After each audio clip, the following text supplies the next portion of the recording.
जय श्री राम एवरीवन। मैं हूं Kajal Yadav, BMS second year student in TMV Pune Maharashtra. तो संस्कृत का फर्स्ट टर्म का सिलेबस हमारा लगभग हो गया था, लेकिन फिर भी दो तीन चीज़ें बाकी रह गई थी। एक्चुअली अभी कारक और अव्यय जो है ये आपके फर्स्ट टर्म में पूरा नहीं है। फर्स्ट टर्म में सिर्फ आपको कारक और अव्यय पहचानने के लिए आएगा, लेकिन अब अगर आएगा तो मैंने जैसा कि आपको बोला था कि जो जो भी मुझे आता है वो मैं आपको ज़रूर बताऊँगी। तो हम यहाँ पर ट्राई करेंगे कि कारक और अव्यय दोनों को इस एक वीडियो में समझा सकें। नहीं हो पाएगा तो मैं अलग अलग वीडियो भी बना दूंगी, ठीक है।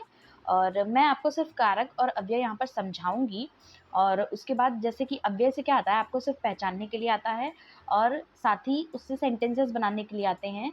तो वो ये जो जितना कंटेंट है ये आपको मैं अपने टेलीग्राम पर सेंड कर दूंगी। तो इसलिए मैं कह रही हूँ कि प्लीज़ आप टेलीग्राम चैनल को ज़रूर से ज़रूर ज्वाइन कर लो, ठीक है। ठीक है, t.me/कायुवेदा, ठीक है। तो अभी हम इसमें पढ़ने वाले हैं अव्यय। तो सबसे पहले आपको समझ में आना चाहिए कि अव्यय क्या होता है। देखो यार, अव्यय जितने हैं ना हमारे सिलेबस में वो हम रट तो लेंगे, ठीक है। सेंटेंसेस भी हम याद कर लेंगे, क्योंकि मोस्टली बच्चे यही करते हैं। मोस्टली क्या, 99% यही करते हैं, ठीक है। उन्हें अव्यय का मीनिंग नहीं पता होता है। तो मैं थोड़ा-सा बस ये ट्राई करूँगी कि आपको थोड़ा बहुत पता चले कि एक्चुअल में अव्यय है क्या।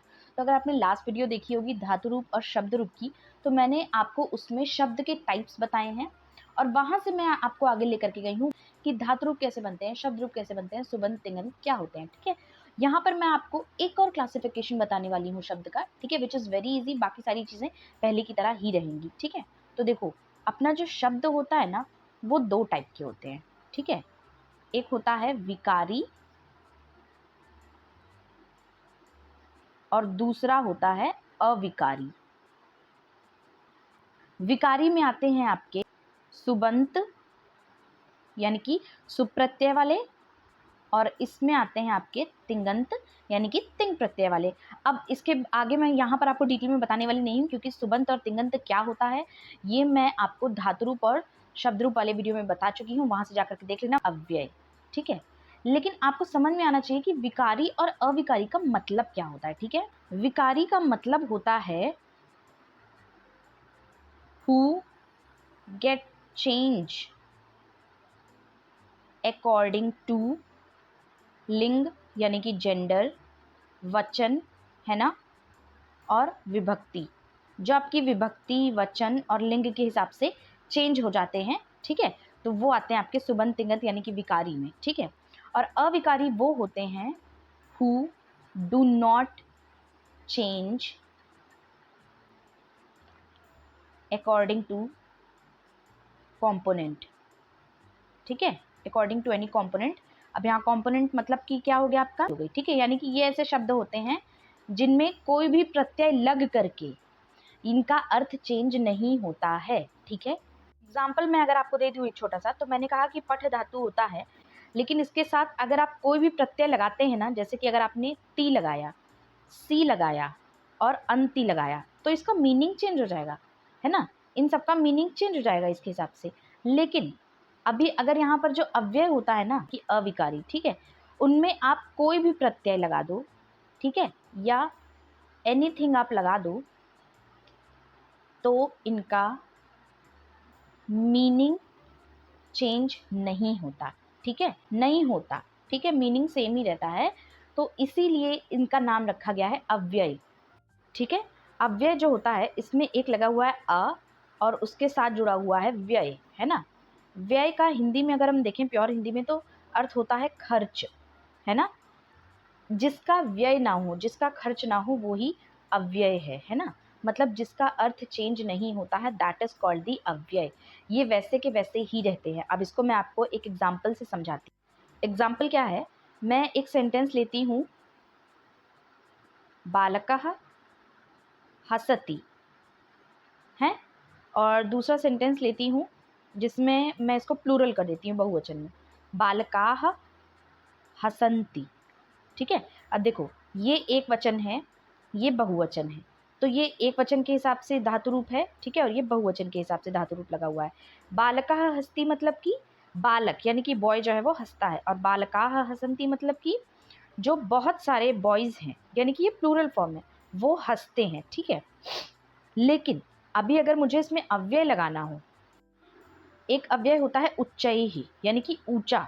यहाँ पर ऊंचा मतलब जोर से। तो मैं आपको सेंटेंस बना के बता रही हूँ। देखो, बालकः उच्चैः हसति, ठीक है।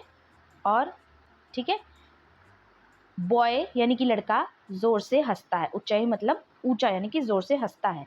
और बहुत सारे बालक यानी कि बॉयज जो हैं वो जोर से हंसते हैं।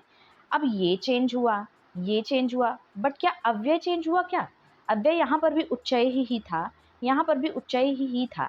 तो हेंस प्रूव्ड कि अव्यय वो वर्ड्स होते हैं जो कि आपके लिंग के हिसाब से, चाहे आप स्त्रीलिंग ले लो, पुल्लिंग ले लो, नपुंसकलिंग ले लो, चाहे किसी भी विभक्ति के हिसाब से, चाहे किसी भी टेंस के हिसाब से, चेंज नहीं होते हैं, ठीक है। अब देखो, अव्यय के ना टाइप्स भी होते हैं, बट सच कहूँ तो ये कोई नहीं पूछने वाला है तुमसे। तुम्हारे सिलेबस में सिर्फ इतना है कि अव्यय को पहचानो, ठीक है। पहचानना आ जाए, तुम्हें अव्यय का मीनिंग पता होना चाहिए कि किस अव्यय का क्या मीनिंग है, और वो जिस सेंटेंस में लगा हुआ है उसका वहां पर क्या मीनिंग आ रहा है, एंड उससे तुम्हें सेंटेंस बनाने होते हैं। This is all you have to know about अव्यय, ठीक है। सो आगे टाइम ना वेस्ट करते हुए, आपके फर्स्ट टर्म में आपके पास 8 अव्यय हैं, ठीक है। देखो, अव्यय जो ओवरऑल समझाना था ये मैंने आपको समझा दिया कि एक्चुअल में अव्यय होते क्या है, ठीक है। अब आपको सिर्फ सारे अव्यय की मीनिंग समझने हैं और उनसे सेंटेंस बना करके आपको आना चाहिए, ठीक है। तो मैं यहाँ पर सिर्फ फर्स्ट टर्म का आपको बता रही हूँ, बाकी सारे आपको मेरे टेलीग्राम पर मिल जाएंगे एक साथ, ठीक है। तो इसलिए क्या होगा कि ये वीडियो ज़्यादा लंबी भी नहीं होगी और आपके पास अभी टाइम भी नहीं है, क्योंकि बहुत सारे मोस्टली कॉलेजेस में फर्स्ट टर्म के एग्ज़ाम 15 से शुरू हो रहे हैं, ठीक है। तो चलो, आपके पास 8 है, वो 8 कौन कौन से हैं वो मैं आपको बता देती हूँ। आपके पास है च, अपि, खलु, ही, किल, ननु, वा, एव, ठीक है। ये ही आपके फर्स्ट टर्म में आएंगे। देखो, सिर्फ अव्यय की मीनिंग जान करके आप सेंटेंस नहीं बना सकते, और सेंटेंस मेकिंग आपका वैसे भी सेकंड थर्ड टर्म में है, ठीक है। सेंटेंस बनाने के लिए आपको धातु रूप शब्द रूप आना ही आना चाहिए, इसलिए मैं बार बार कहती हूँ धातु रूप शब्द रूप is the most important thing in the Sanskrit BMS first year. अब देखो, सबसे पहले हम देखते हैं हमारा पहला कौन सा है, च, ठीक है। च का इंग्लिश में मीनिंग होता है एंड, है ना। जब हम कहते हैं राम और श्याम, ठीक है, तो रामः च श्यामः च, ठीक है। और इसको लिखने का तरीका क्या होता है, जैसे बहुत सारे वर्ड्स हैं, ठीक है, तो आप हर एक एक वर्ड के बाद भी च लगा सकते हो, या फिर बहुत सारे वर्ड्स लिख करके उसके लास्ट में भी च लगा सकते हो। दोनों ही चीज़ें सही होंगी, गलत नहीं होंगी, ठीक है। इसमें क्या लिखा है एक बार पढ़ते हैं। ये एक संस्कृत अव्यय है, ठीक है। अव्यय मतलब कि कंजक्शन, है ना, जिसका अर्थ होता है और, है ना, एंड, जिसको हम इंग्लिश में एंड बोलते हैं, ठीक है। तो आजकल हम कॉमा का प्रयोग करते हैं, ठीक है, जबकि संस्कृत में च लगाते हैं। जैसे हम कहते हैं ना कि भाई राम, श्याम, गीता, सीता 4 लोग आ रहे हैं, ठीक है, तो हम कैसे लिखेंगे, राम कॉमा श्याम कॉमा गणेश, महेश, देवेश, ये सब आ रहे हैं, है ना। हम ऐसे तो लिखते हैं राम और श्याम और गणेश और महेश और देवेश, नहीं। तो वैसे ही संस्कृत में हम क्या लिखते हैं, रामः च, श्यामः च, गणेशः च, महेशः च, देवेशः च, ठीक है। या फिर दूसरा तरीका ये भी हो सकता है कि रामः, श्यामः, गणेशः, महेशः, देवेशः च, है ना। मतलब कि आपको हर एक वर्ड के बाद भी आप च लगा सकते हैं, और सिंपली लास्ट में भी च लगा सकते हैं अगर बहुत सारे हों, ठीक है। प्रत्येक शब्द के बाद च को लिखा जाता है, ठीक है। यहाँ पर उन्होंने लिखा है कि इसको एक विकल्प भी है, आप केवल आखिरी च को ही रहने दे सकते हैं, बाकी च का लोप। अब लोप मैंने बताया हुआ है पहले ही माहेश्वर सूत्र वाले चैप्टर में, का मतलब होता है आप इग्नोर कर दो, यानी कि गायब कर दो उसको, है ना। तो देखो, पहले इन्होंने लिखा रामः च, श्यामः च, गणेशः च, महेशः च, देवेशः च, ठीक है। वही इन्होंने लोप करके क्या लिख दिया है, रामः, श्यामः, गणेशः, महेशः, देवेशः च, ठीक है। तो ये दोनों ही सेंटेंसेस आपके करेक्ट हैं, ठीक है। आप चाहे हर वर्ड के बाद च लगा दो, आप चाहे तो लास्ट में च लगा दो। तो अब इसके हम कुछ एग्जाम्पल्स देख लेते हैं। जैसे कि देखो, अगर हम सेंटेंस देखें, राम, लक्ष्मण और सीता वन जाते हैं, ठीक है। तो अब आप इसको दोनों तरह से लिख सकते हो, रामः च, लक्ष्मणः च, सीता च, वनम गच्छन्ति, या फिर रामः, लक्ष्मणः, सीता च, वनम गच्छन्ति।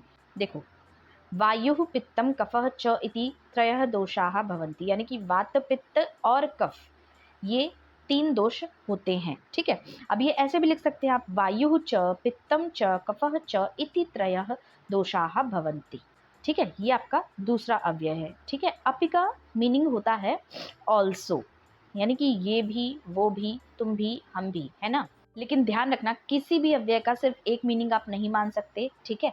अव्यय के अलग अलग मीनिंग भी हो सकते हैं। जैसे कि हमने किसी से पूछा क्या तुम भी कॉलेज जा रहे हो, तो क्या तुम भी, है ना, तो यहाँ पर जो भी आया है वो क्वेश्चन मार्क के टर्म में आया ना, मैं पूछ रही हूँ उससे क्या तुम भी कॉलेज जा रहे हो या फिर क्या तुम भी मेरे साथ चल रहे हो, तो ये प्रश्न निर्माण के लिए आया ना, यानी कि ये क्वेश्चन के फॉर्म में आया ना, तो इसके लिए भी आप अपि का यूज करेंगे, ठीक है।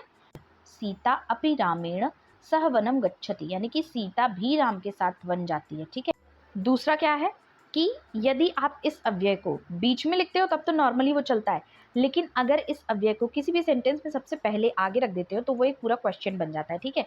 जैसे कि अपि कर्णः पांडवः अस्ति, क्या कर्ण पांडव है, तो ये पूरा क्वेश्चन बन गया। अपि रामः अयोध्यापति अस्ति, क्या राम अयोध्यापति हैं, ठीक है। अब यहाँ पर मैंने एक नोट लिखा हुआ है, आप भी इसको समझो। जब आप उपसर्ग पढ़ोगे तो उपसर्ग और अव्यय में थोड़ी सी आपको कंफ्यूजन आएगी, ठीक है, क्योंकि अपि जो है ये उपसर्ग भी है और अपि जो है ये अव्यय में भी आता है। तो यहाँ पर लिखा हुआ है कि उपसर्ग अपि भी पहले आता है पर वो शब्द के साथ संधि में रहता है ना। मतलब जब आप उपसर्ग वाला अपि यूज करते हो ना, तो वो इस तरह से अलग से नहीं लिखा होता है, वो किसी शब्द के साथ संधि करके आता है ना।